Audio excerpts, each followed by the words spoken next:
Hello and welcome back to my channel. My name is David Novak, and today I am going to do the shelf respect tag. This was created by Richard.HistoryLit. Thank you, Richard. And I was tagged by Joshua Crebo. Thank you, Joshua. I will put a link to his video in the description box. So there are 10 prompts to this tag. There have been previous tags which touch on similar topics. So I will be repeating myself somewhat, but I'm trying to go into a little bit more detail about the arrangement of my books. So I've made a little diagram about it. Excuse me. I have my fish bonker here in case a fish happens to fly by. So, how do you organize your books on the shelves is the first question. And here's the diagram. So these are, it's a big unit. And so all the way across at the top, it's closed off so you can't see it. And I've got horizontally stacked books. This will come up later. Then underneath that, there's a long row of display shelves. So there's two shelves in this section. So my nicer looking hardbacks would be there. Then underneath that it's sort of semi-closed off. It's where I put paperbacks. It's overstuffed. And then at the bottom, it's more of a cabinet, which is it's filled almost to overflowing, except you have to be able to close the doors. So that's how it goes there. So there are 4 layers, I guess is the word I would be looking for. And then there are 6 different rows. So the first section is mainly devoted to Africa, but at the bottom I've got, like if I've got Folio Society books, and I keep my own books there. It's not exactly an easy to get to space. The second row is at the top I've got Latin America. I have no idea what my writing is saying in the reverse. And oh yeah, Latin America and some Native America there. Actually quite a bit. Most of my books pertaining to Native Americans would be there. And then I've got poetry anthologies at the bottom with a little bit of theater. This used to be entirely poetry and theater. And then I put all of my theater books into a box in the basement where I could access them easily. Next, I have, at the top, I have literary criticism, packed to the gills, as you would expect. And then Greek stuff, and then science and art. So there's books about music would be down there. My Lewis Mumford is down there. Even things that are not quite science, such as psychology, would be down there. And then, of course, strictly science. So Darwin would be there, so forth. The next row down, at the top, I've got biographies and letters, which is more full than you would expect for a person who does not read biographies. And then I've got Rome, and then Rome, but Rome bleeds into the other types of history. So the Middle Ages are there, World War II, World War I, yada, yada. And then below, it's just more history. So there, it's kind of overflowing. Then next you have religion and philosophy. So that would be Thomas Paine, Common Sense. I think I have a couple of those actually. And David Hume would be there, so philosophers. And then you've got some religious stuff. So I've picked up some things by Martin Buber in case I want to revisit him. Martin Buber is there, and then a book from way back about the Baha'i faith.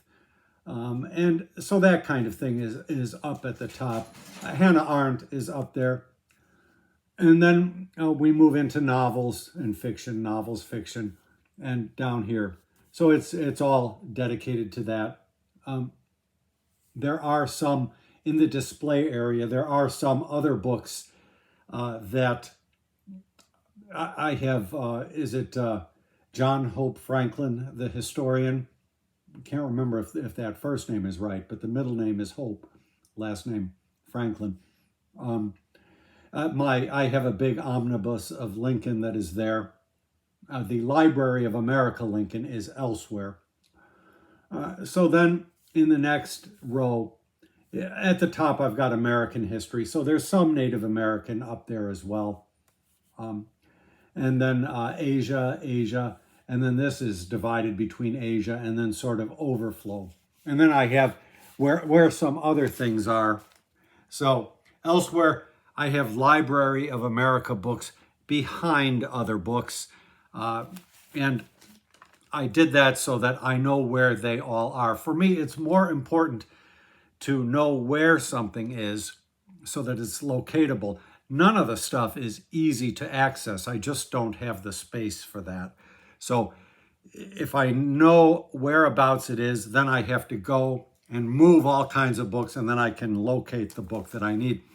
It's just the constraints under which I have to operate. I would like to have a situation like Greg at Another Bibliophile Reads has in his basement with wall-to-wall shelves.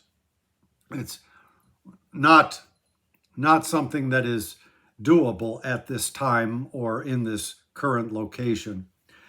So all of my theater books, which were once in that one vertical space, they were all weeded out and put into two big boxes down in the basement. So if I need something about theater, I can go there. One or two recent acquisitions have not been moved down there. So with any luck, I can find what I need. Big art books. I have not very much of this stuff, but big reproductions of this or that artist that I happen to own, Magritte. Stuff from a long time ago, mainly because I do not look at art books all that much. Excuse me.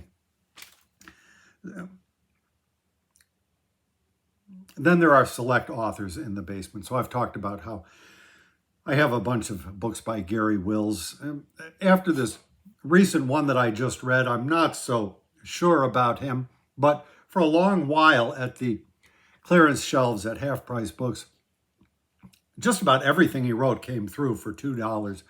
So I would pick it up because he's an interesting writer. I mean, his topics of inquiry are interesting. I'm not, after this last experience, 100% smitten with him as a writer or a thinker. I like his writing better than his thinking. Sorry, I've got a cough here.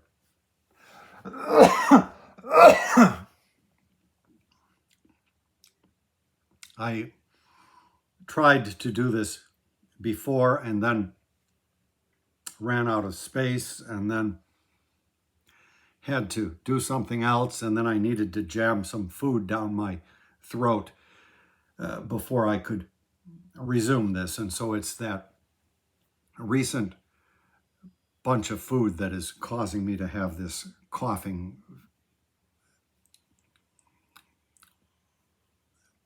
fits, I guess. But there would be other writers. I used to have just about every book written by Joseph Epstein. After many years, I never had any reason to get them, and space down in my little room in the basement is scarce too. So Joseph Epstein got ejected. I might have one or two somewhere, though.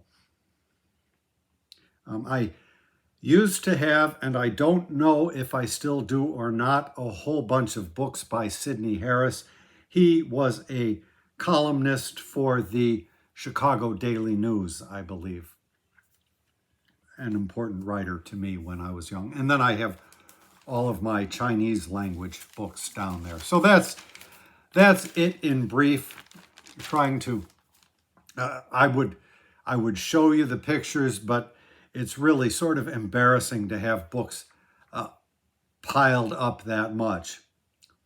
Number 2, have you ever merged your collection with your significant other? God forbid. No, my books are kind of out of hand and unmanageable. Hers are kind of out of hand, but not to that extreme. And there have been a couple of books which have flitted one way or the other. So a number of her poetry books have come over to my shelves, and some of my, say, Chinese-related books have migrated over to her shelves. But that is sort of a rare situation. Number 3, do you write your name and or the price paid in your books? No, I do not. When I was young, I did it to some really unfortunate consequences, but I will not repeat that sad tale at the moment. Sad and embarrassing tale. However, as far as prices go, when I buy a book for $2 or whatever, I like to leave the sticker on. My partner, if she sees one of those stickers, likes to pull it off. And sometimes if the cover is really nice, I will pull it off myself. But I like to remind myself that, oh, I only paid $2 for that. Number 4, do you keep all of the books you've read or only the most cherished? I do not keep them all. For the most part, I try to, but at some point, something's got to give. And so a writer who used to be dear to me was Sven Berkertz. He wrote a book called Readings. He was mostly known for the Gutenberg Elegies, a book that technological advancements made outdated. The world has changed. But his writing was very dear to me at a certain point in my life. And then stumbling across it recently in the overflow section, I realized that it really does not strike me the way it did. He had written a memoir that had the word blue in the title, I think, and that really turned me off of him as an author. And I still loved the books of his which I loved, but now with the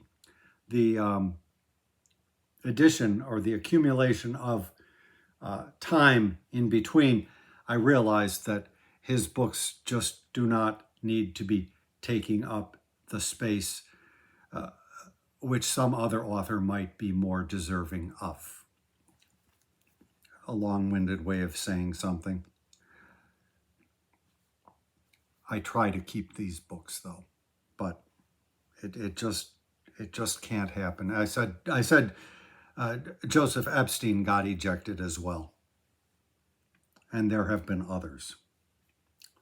6, do you have any gripes or complaints about bookcase construction? Well, I've got these things that are actually made by IKEA, and because they are overloaded, the one on the end, I showed you how there's 6 of them. The one on the end has kind of bulged, and so it burst a little bit, so all the shelves are ready to fall down. And because these things, Joshua Kribo's video recounts a little anecdote about how the pin came out and he just put a nail.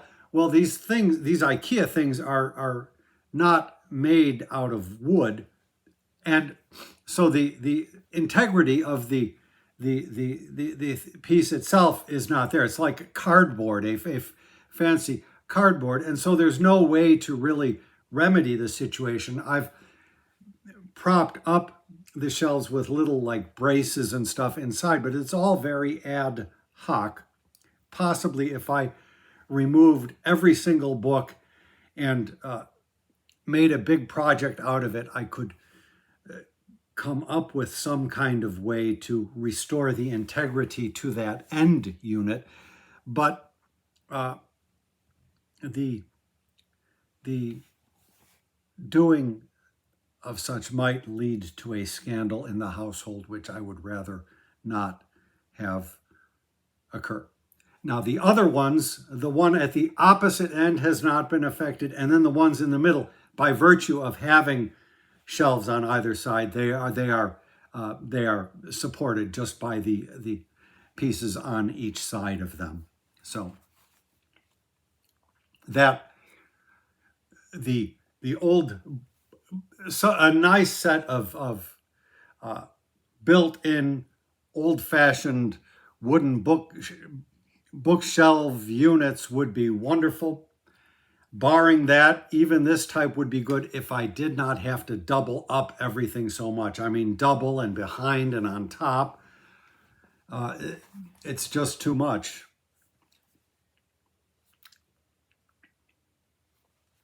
So, if I could do otherwise, I would, but I cannot. Number 6, do you have any gripes or... Oh, wait, that was number 6. Number 5, did I miss that? Does the style and quality of your bookshelves and or cases matter? Well, yeah, there again, I mean, I work with what I can.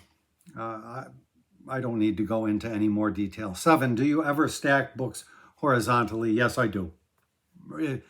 For the cabinets and stuff, it's the most efficient way, particularly if they're mostly books of a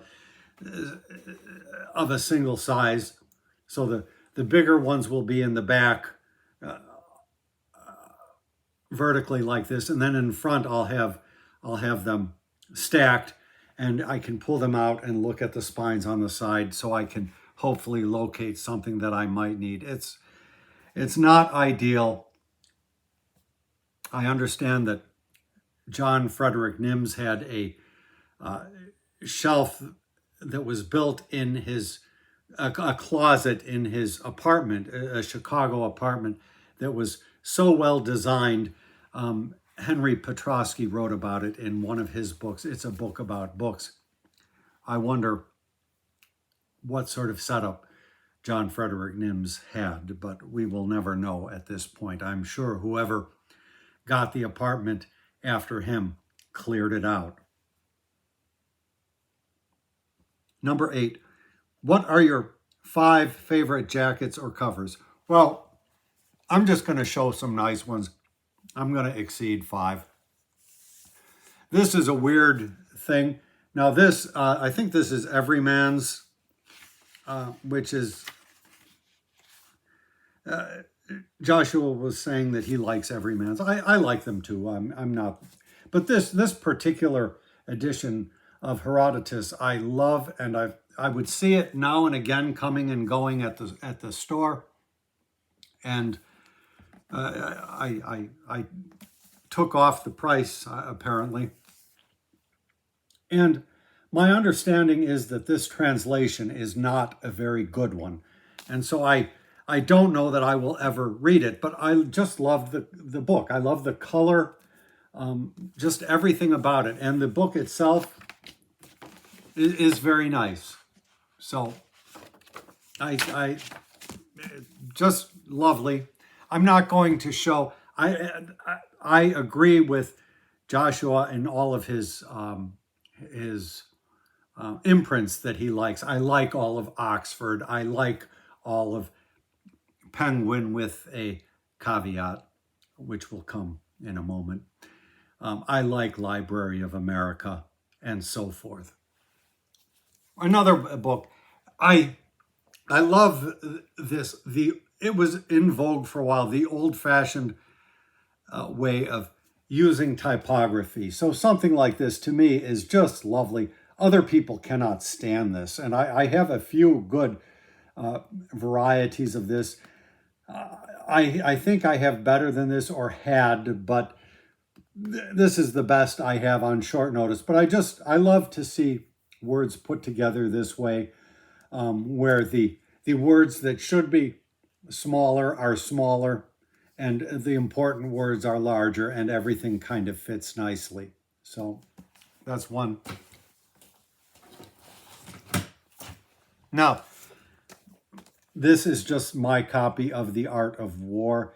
A teacher at the Tai Chi Center back when I was studying in Oak Park recommended this edition, particularly because this is a retired general, I believe. And of course, it's got an introduction by B.H. Liddell Hart, who is a really good writer about military matters. So it's a wonderful edition. I think the translation is excellent. And so it's just my go-to. But I love the cover also. I just can't say a bad thing about this book at all. And I think this is lovely. I bought this at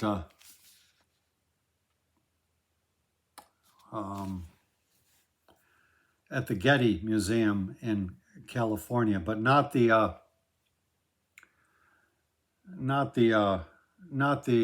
museum proper. I forget what that's called, the Getty Center. But this was at the old mansion, and whenever I'm at a museum and I'm really enjoying myself, I like to support the bookstore.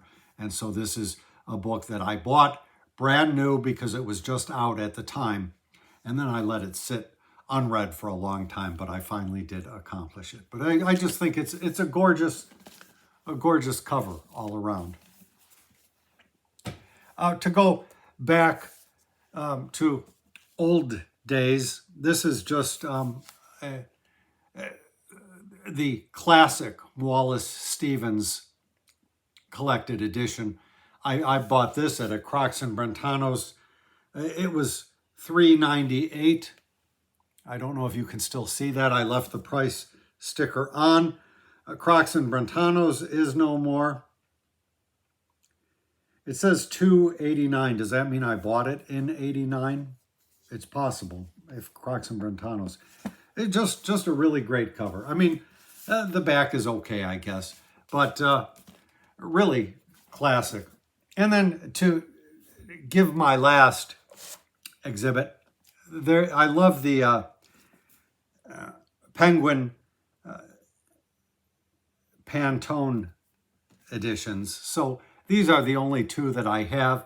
Anne of Green Gables, which they judiciously chose green color for, and then Treasure Island. I have not read Treasure Island as yet, but I am hoping to get there soon. So those are editions that I like. Now, I think the next prompt was ones that you don't like. Number 9, what are your 5 most disliked jackets or covers and why? Well, so I'm just going to show you some ugly ones. And I don't really have any hard feelings about disliking covers that much. This is, I think it's Faber, the Faber Book of Blue Verse. I mean, I get it. It's blue. It has something that looks like a, what is it, a Matisse cutout. I mean, those have been so overdone, but it's just a really uninspiring cover. I mean, I guess it's witty to have a blue cover when it says blue verse, but it's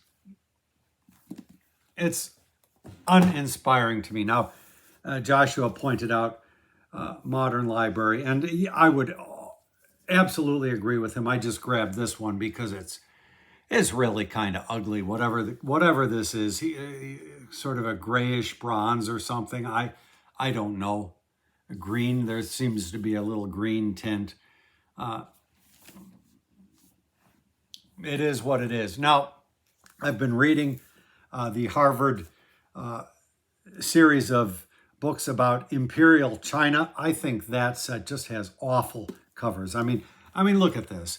What are you supposed to get out of this? I get what the designer is trying to do, and I approve of it, but I think the execution just failed. So there are 6 of them. Some are a little better, but you've got this sort of photograph or whatever it is that obscures the words and so forth. And here's another one.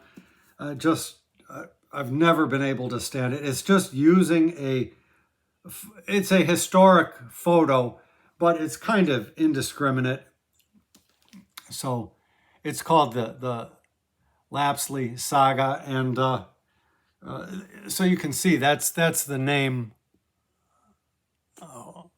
on the ship, but it's not a great photo, and this inset is not really great either.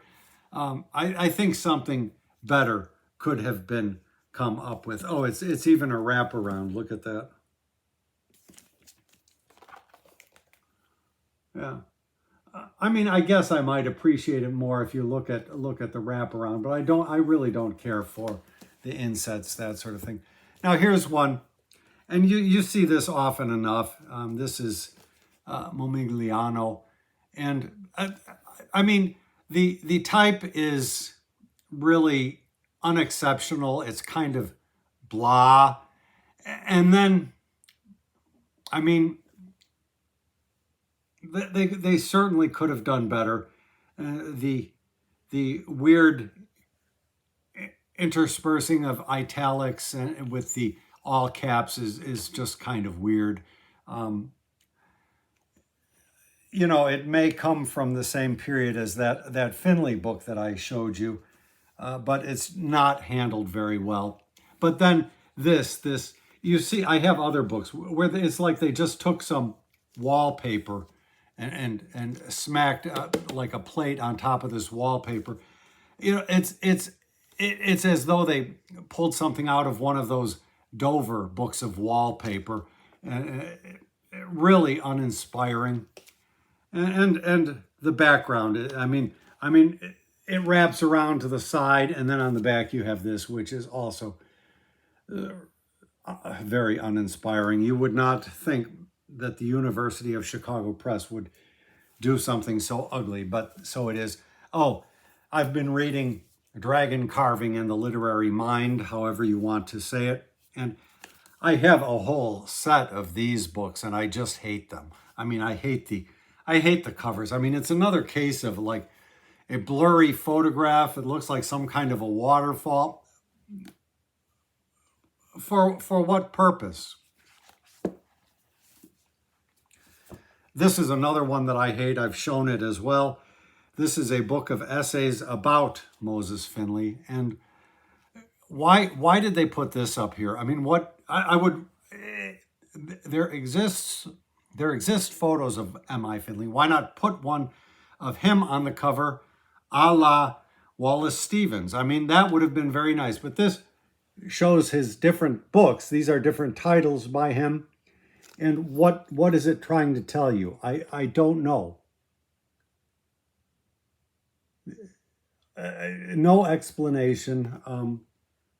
Just very strange. And then this is I don't know if it's a photo or a painting. It looks like it's been colorized if it's a photo. Just a really awful selection.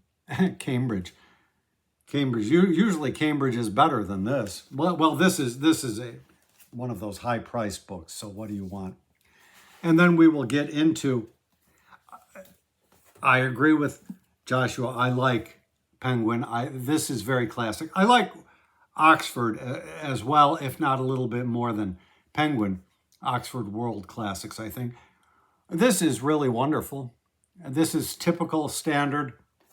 But the latest iteration, which I think comes down to, I don't know, maybe it's print-on-demand books or something, where they've gotten rid of the color. It's all, the Penguin insignia or whatever you call that, it lacks the color, and everything's just a lot horseier. The type is bigger, and here they've got this in color. I mean, there's no comparison between these two. Sorry for that reflection. So I'm hoping that this merely signifies print on demand or something, because with print on demand, they have much less control over the printers, I think, whatever the printer comes up with. Though I don't know, with something that small there, they must have some kind of quality control. So my thesis may well be wrong, but that's just awful.